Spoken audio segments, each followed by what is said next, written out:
UCC को लेकर के जब भी जिक्र होता है तो उसके साथ विवाद भी होने लगते हैं। ऐसे में उत्तराखंड देश में पहला राज्य बन गया है जो इस कानून की तरफ तेजी के साथ आगे बढ़ रहा है। ऐसे में अब उत्तर प्रदेश के लोग आखिर यूसीसी को लेकर के क्या विचार रखते हैं, यही जानने के लिए हम जनता के बीच में हैं।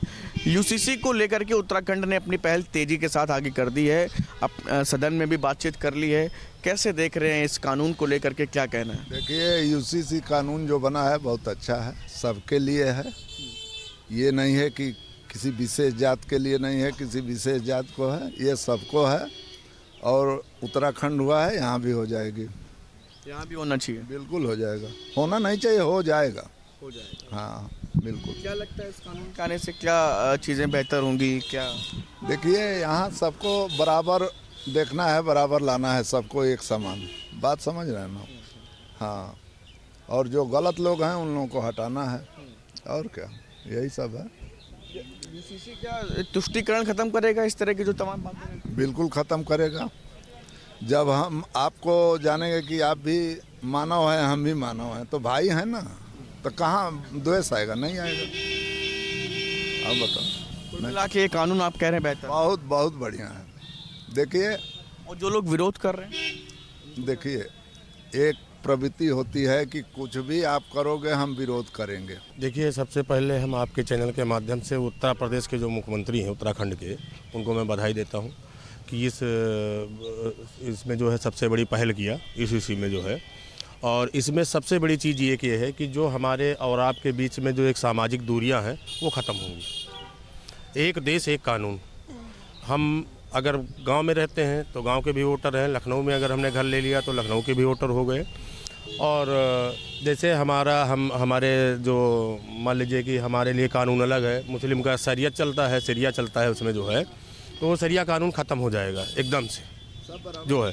जब सब नागरिक बराबर हो जाएंगे तो हिंदुस्तान में है, और हिंदुस्तान या भारत की बात करते हैं तो हमको तो सामाजिक चाहिए ना न्याय पूरा जो है। तो ये जो है, और कुछ नहीं लिखेंगे, हिंदू हैं, हिंदुस्तान के हैं, हिंदू हैं, खत्म। वो तो लिखना है भाई। जब सारा कुछ खत्म हो जाएगा, इनका किस बात का शरिया कानून चलता है भाई?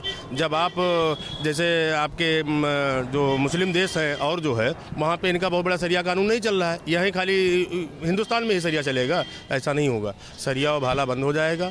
और ये उत्तराखंड सरकार की पहल है। मैं उत्तर प्रदेश सरकार से और माननीय मोदी जी से भी ये इसकी मांग करता हूँ कि पूरे देश में ये कानून लागू हो और इसको जो है जल्द से जल्द लागू किया जाए। हाँ। और जो लोग विपक्ष के लोग जो सवाल खड़े कर रहे हैं इस कानून को लेकर के, उनका कहना है कि द्वेष बढ़ेगा और लोगों में नफरत बढ़ेगी, इसलिए सब किया जाए। देखिए, ये तो उनकी वोट की राजनीति चल रही है ना, वोट की। भाई जैसे अखिलेश यादव जी हैं या राहुल गांधी हैं, वो सब मुसलमान किधर जाएंगे, क्या करेंगे, ये सब चीज़ें। जब से माननीय मोदी जी आए हैं तब से सामाजिक दूरियां जो हैं हमारे, जो आपस में, जैसे अभी वो एक घटक बनाए हैं अखिलेश यादव जी जो है कि पिछड़ा और बना करके पीडीए बनाया जो है। आप एक चीज़ बताइए कि जिस समय मायावती जी के साथ में गैस कांड हुआ था यहाँ पे जो है, तो उस समय पीडीए कहाँ था इनका? आज वो पीडीए के सबसे बड़े हकदार हैं जो है। हिंदुओं को, सनातन धर्मियों को गोली चलवा करके मुलायम सिंह ने 92 में जो है उनको ख़त्म करवा दिया। तब उनका पीडीए नहीं था जो है वहाँ, उसमें खाली एक ही जात ख़त्म हुई थी, उसमें तो खाली हुए थे। 1993 से उसमें बनारस में जो है, वाराणसी में, इन्होंने पूजा बंद करवा दिया बगैर उसके जो है। आज अगर वो मान लीजिए कोर्ट के माध्यम से खुला है तो आज उनको पेट में दर्द होगा। इसलिए दर्द होगा क्योंकि उसमें वो की है ना भाई, उनको तो मुस्लिम की राजनीति चाहिए भाई, वहीं से तो मुल्ला मुलायम। और वो आपका कहना है यूसीसी से खत्म? यूसीसी से ये सारा कुछ खत्म हो जाएगा। अभी आज की डेट के पेपर में निकला हुआ है, मैंने पढ़ा है अभी जो है। बागपत में एक दरगाह थी जिसमें आज काफ़ी दिन से लोग उस पर प्रयास थे और वो हिंदुओं का था, और आज कोर्ट ने उस पर भी फैसला कर दिया। यूसीसी का क्या प्रभाव होगा? उत्तराखंड इस पूरे मामले में देश भर में सबसे आगे बढ़ के आया है, क्या प्रभाव होगा, कैसा रहेगा, और उस पर क्या कहेंगे? भारतीय जनता पार्टी की शुरू से ये रही कि एक देश एक विधान एक निशान एक वो होना चाहिए। क्योंकि अभी की पूर्ववर्ती सरकारों ने क्या एक तुष्टीकरण की नीति अपना रखी थी। एक धर्म विशेष वर्ग के लोगों को सारी सहूलियतें दे दी जाती थी और मौका पड़ने पर संविधान में संशोधन भी कर दिया जाता था। कई बार संविधान में संशोधन किया और कर करके उनको लाभ पहुंचाया। लेकिन अब ऐसा नहीं होगा।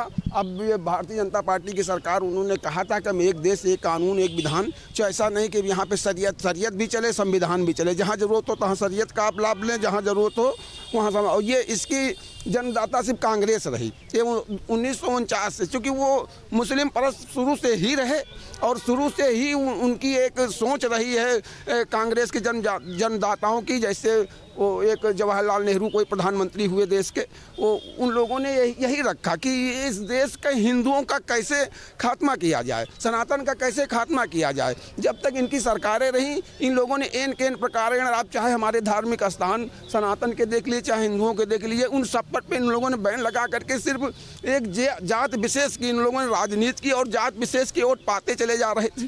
क्योंकि हमारा हिंदू समाज तमाम प्रकार की जातियों में बांट दिया था। ये इन्हीं की होती, जो अनुसूचित जात, पिछड़ा वर्ग, ये सब करके इन लोगों ने बांट करके इसको रख दिया था। उसी का एक खामियाजा हमारा हिंदू समाज, सनातन समाज भुगत रहा था। इसी से खत्म होगा। हाँ, बिल्कुल खत्म होगा। बिल्कुल एक देश एक संविधान, एक विधान देश में लागू होगा। 10 संविधान 10 वो नहीं चलेंगे, सिर्फ एक जो लगेगा। लोग विरोध कर रहे हैं, वो विरोध तो करते रहेंगे। देखो, जो अच्छा काम जब होता है तो 20% जैसे दिन और रात होती है, वैसे देवता और राक्षस दोनों रहते हैं, वो रहेंगे और वो विरोध करते रहेंगे, चाहे जितना अच्छा काम। अभी मोदी जी यहाँ सोने की रोड बनवा दें, तभी विरोध करेंगे। इतना सोना डालने से क्या फायदा था? अगर वो सबका साथ, सबका विश्वास, सब, अब उसी देख लीजिए, तुम्हारी सरकारों में जो नीचे तबके के जो गरीब लोग थे, उनको पूरा उनकी जो सरकार की योजना उनका लाभ नहीं मिलता था। आज सबको लाभ मिल रहा है और उसी आधार पे भारतीय जनता पार्टी की सरकार बनती हुई चली जा रही है। उसके बावजूद ये लोग हल्ला उठा रहे हैं, तो हल्ला उठाना इनकी सोच है। ये सिर्फ एक तुष्टीकरण नहीं करना, इसीलिए ख़त्म होते चले जा रहे हैं। आपको बता दे रहा हूँ, आप आपके चैनल से बड़ी जिम्मेदारी से 2047 तक अब कोई और नहीं आएगा। सिर्फ सनातन और हिंदू के लोग ही राज करेंगे और वो ये ऐसी रूपरेखा बन गई। चूँकि सारा हिंदुस्तान का हिंदू और सनातन जाग चुका है, अब उसको गलाया नहीं जा सकता। अभी कुछ लोग हैं दक्षिण में, धीरे धीरे वो भी आप खत्म हो जाएंगे। देखिए, सबसे पहले आपके चैनल के माध्यम से मैं बता देना चाहता हूँ कि ये जो यूपीएससी जल जो आप बता रहे हैं, सबसे पहले तो गलत है। सबसे पहले तो जो है भारतीय जनता पार्टी को सबसे पहले जो है इस पर कड़ी से कड़ी कार्रवाई करनी चाहिए।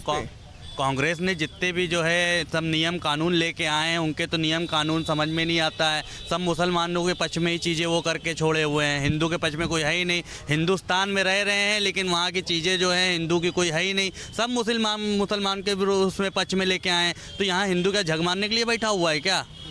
सब जो है मुसलमानों का आप कर दें तो क्या मतलब आप दूसरा पाकिस्तान ये घोषित करना चाह रहे थे क्या? हम तो कह रहे हैं आपके चैनल के माध्यम से कि जनता बहुत समझदार हो गई है। अब के अगर कांग्रेस गलती से भी आ गई ना, तो दूसरा पाकिस्तान हिंदुस्तान हो जाएगा घोषित। मैं लिख के दे दे रहा हूँ आपके चैनल के माध्यम से। इसी कानून से क्या होगा? यूसीसी कानून से देखिए, सबसे पहले तो मैं आपके चैनल के माध्यम बता दूं कि यूसीसी कानून अगर आता है अपने यहाँ, तो उस पर सबसे पहले यही जनता को यही चीज़ करनी चाहिए कि सबको एक साथ लेके चलना चाहिए। जो भारतीय जनता पार्टी का नारा है, सबका साथ, सबका विकास, सबका विश्वास, तो एक तरफा ही सबको देखना चाहिए। ये नहीं है कि आप अलग जात के हैं, ये अलग जात के हैं तो इनके लिए अलग कानून हो गया, ये अलग जात के हैं तो इनके लिए अलग कानून हो गया। आप नियम कानून से चीज़ें अगर कर रहे हैं तो सही माध्यम से सबके साथ एक ही कानून होना चाहिए। विपक्ष के लोग जो सवाल खड़े कर रहे हैं उनको क्या कहें? देखिए, विपक्ष का काम है सिर्फ ढोल मजीरा लेके बजाना।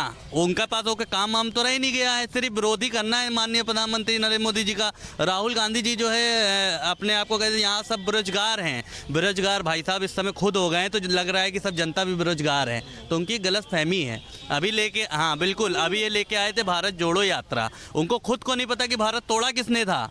वो भारत जोड़ो यात्रा निकाल दिए भाई साहब, खुद को नहीं पता भारत किसने तोड़ा था। अब लेके आए नया यात्रा, 2040 में आएगी कांग्रेस ढूंढो यात्रा। उसमें हम भी रहेंगे, आप भी रहेंगे भाई साहब, सब जितने हैं सब रहेंगे वहाँ पे और ढूंढेंगे कांग्रेस गई कहाँ पे। और ये अभी इतनी देर में अभी राजनीति जो है राहुल गांधी जी को भी सीखना चाहिए। ये अभी फील्ड में उतर आए हैं। हाँ, और राहुल गांधी जी जो है एक चीज़ बहुत अच्छी तरीके से ठान लिए हैं कि कांग्रेस को पूरी तरीके से डुबा देना है। तो राहुल गांधी जी वो काम बहुत अच्छी तरीके से कर रहे हैं। हम लोग भी सहयोग करेंगे राहुल गांधी जी का इस चीज़ के लिए कि कांग्रेस को पूरी तरीके ख़त्म करना है, ये उन्होंने ठान लिया है।